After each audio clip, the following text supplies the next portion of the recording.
Alors, bonjour tout le monde, Yannick Baillargeon, préfet élu de la MRC Domaine du Roi. Comme vous le savez, à ma première campagne électorale en 2021 en tant que préfet élu, j'avais promis de rendre la MRC plus accessible, d'avoir beaucoup d'informations, d'être le plus transparent possible avec vous.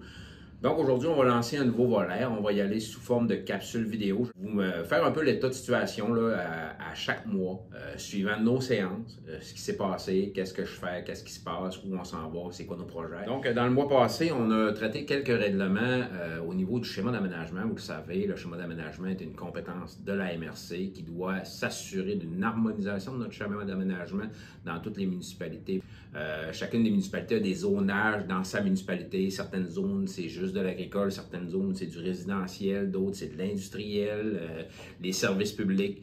Donc, ça fait partie du schéma d'aménagement, l'aire de répartition de ces zones-là, et elle est réglementée justement pour ne pas mettre un peu n'importe quoi. Donc, du côté de Saint-Félicien, on a voulu faire un effort au niveau de la densification. Vous le savez, on a une problématique actuellement à peu près partout au Québec au niveau du logement.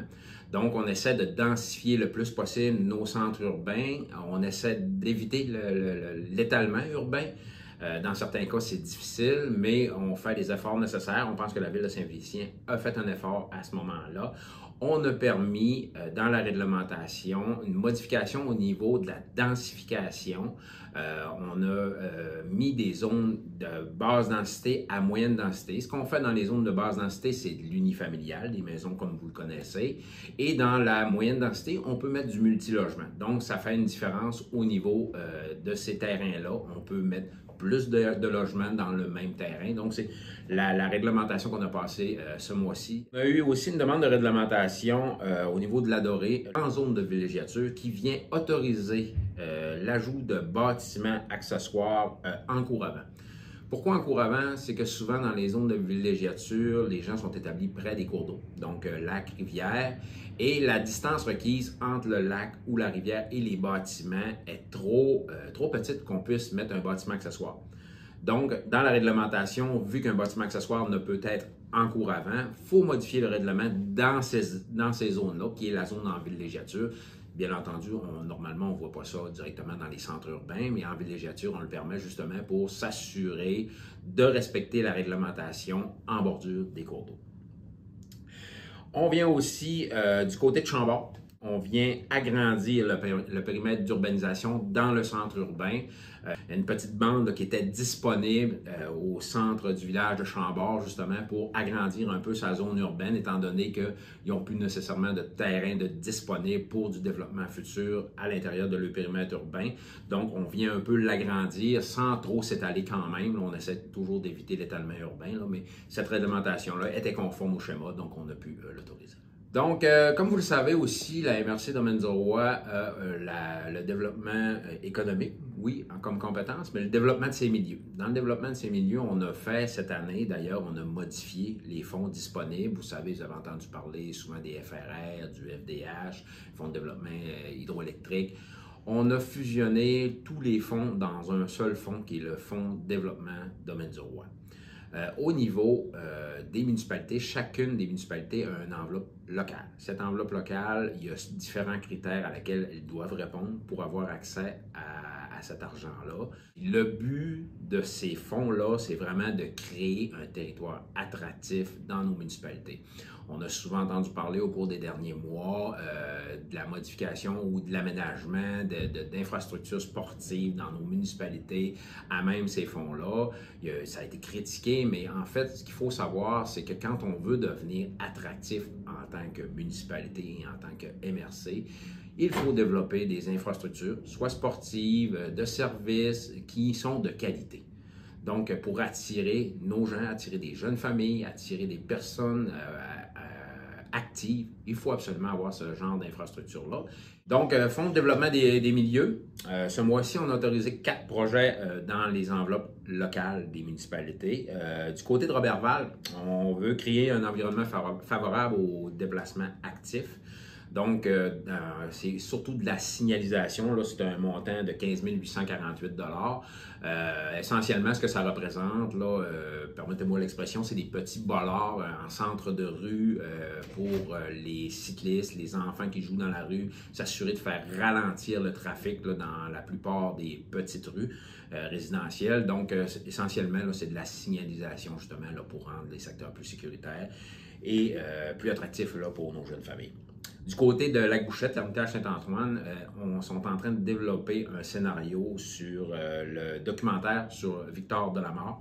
Donc, du côté de la municipalité de Lac-Bouchette, ils sont partenaires avec l'Ermitage Saint-Antoine, justement, là, pour la création de ce scénario-là, pour justement rendre un peu l'histoire autour de Victor Delamare et créer aussi un caractère attractif parce que le tourisme fait partie aussi des caractères attractifs là, de notre MRC. Vous le savez, la MRC Domaine du Roi, au cours des derniers mois, a adopté sa nouvelle planification stratégique qui vient un peu rendre notre MRC plus carbo-responsable. On veut aller beaucoup du côté environnemental. Vous m'avez entendu parler des projets de centre de valorisation de la biomasse, s'assurer d'avoir un environnement plus vert. On veut avoir des projets carbo-négatifs si on est capable.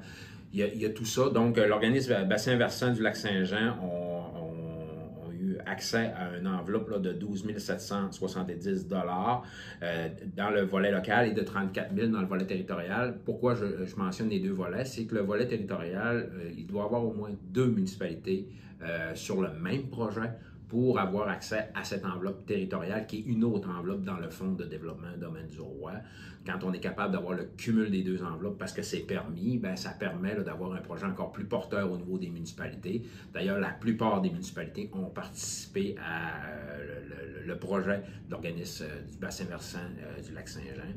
4e projet, ben, c'est la Société d'histoire de Roberval qui veut amorcer une fusion avec le centre d'archives du Domaine du Roi. Donc, on veut s'assurer d'avoir un peu en cohésion là, les 2 organisations ensemble là, dans le domaine des archives et de la Société d'histoire.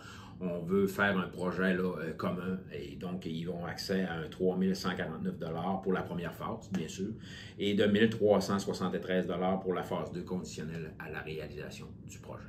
Donc, je vous ai déjà parlé de la compétence de la MRC Domaine du Roi en matière de développement économique. Pour ce faire, on a mis en place des comités d'investissement. Comité d'investissement directement dans le comité de développement de la MRC Domaine du Roi. Il y a des gens qui siègent à ce comité-là et autorisent ou pas des demandes au niveau de ces fonds. Le comité de développement Domaine du Roi dispose de certains fonds. Ils ont une grille d'analyse dans laquelle ils effectuent l'analyse des dossiers, bien évidemment, là, sur des critères qui sont préétablis. Donc, chaque mois, le comité de développement et les comités d'investissement, parce que c'est 2 comités différents, se rencontrent justement pour analyser certains dossiers.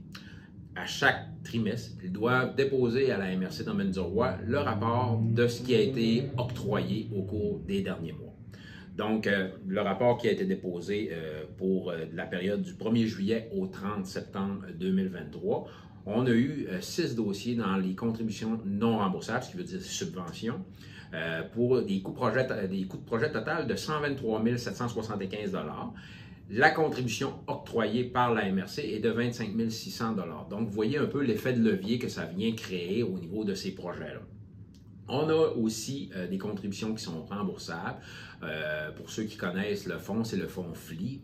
Ça vient du ministère des Affaires municipales et de l'Habitation, justement, là, pour s'assurer de supporter nos entreprises. Vous savez, suivant les feux de forêt cet été, il y a eu la mise en place de ce fonds-là. Les entreprises pouvaient faire une demande. C'est des fonds qui sont remboursables, comme mentionné, avec frais d'intérêt. Donc, on a octroyé 3 fonds pour un montant de 117 000 $. Donc, ça fait état un peu de ce qui s'est passé dans les 3 derniers mois. Il y a des trimestres qui sont plus représentatifs du développement. Vous savez, l'été, c'est un petit peu plus tranquille. Donc, au cours des prochains mois, vous allez voir, à mesure qu'on va déposer les rapports, là, il y a des trimestres qui sont vraiment beaucoup axés de développement économique. Donc, comme la MRC a plusieurs fonds à sa disponibilité, on a mis en place au cours des dernières années un fonds de développement culturel. On veut s'assurer justement de faire émerger la culture au niveau de la MRC Domaines du Roi. C'est pour ça qu'on lance un deuxième appel de projet en développement culturel qui a deux volets. Le volet 1, c'est la mise en valeur de la culture auprès des aînés. Et le deuxième volet, c'est la mise en valeur de la culture comme levier de vitalité du territoire. L'appel de projet est déjà ouvert. Donc, vous avez jusqu'au 24 novembre là, pour déposer là, dans cet appel de projet-là. Donc, toujours en matière de développement économique, on a encore différents fonds qui sont disponibles. D'ailleurs, un nouveau fonds qu'on vient de rendre disponible, il y a un appel de projet qui est ouvert actuellement. C'est le Fonds d'aide à l'investissement technologique. Ce fonds-là dispose d'une enveloppe de 150 000 $ pour cet appel de projet-là qui finit également le 24 novembre. Donc, les dépenses admissibles, pour vous donner un petit peu ce à quoi on peut avoir accès, les dépenses admissibles sont souvent au niveau des logiciels informatiques, des processus lean, un nouveau plan d'affaires pour des nouveaux marchés, développer des nouveaux marchés, l'aide à la technologie, l'automatisation. Tout ça font partie là, des dépenses admissibles de ce fonds-là. Donc, si les entreprises ont des besoins actuellement au niveau de l'amélioration de leur technologie, bien, on a un fonds disponible là, et l'appel de projet est présentement ouvert.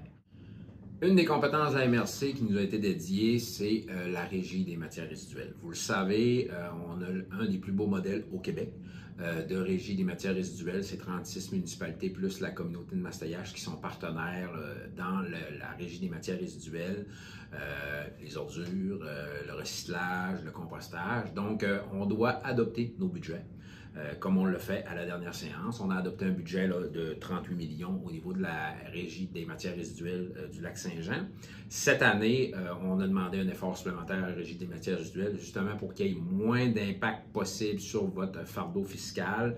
On a essayé de minimiser l'impact dans les quotes-parts des MRC et on continue d'offrir un super service au niveau des régies des matières résiduelles. Donc, en conclusion, le but un peu de tout ça, c'est vraiment de vous informer le plus possible sur ce qui se passe, mais aussi sur ce que je fais. Je vais vous faire un peu état, vous montrer un peu ce que ça fait là, le préfet et ce que la MRC a comme impact dans votre vie. Donc, on vous invite à nous suivre là, sur nos plateformes. Donc, merci de nous avoir suivis.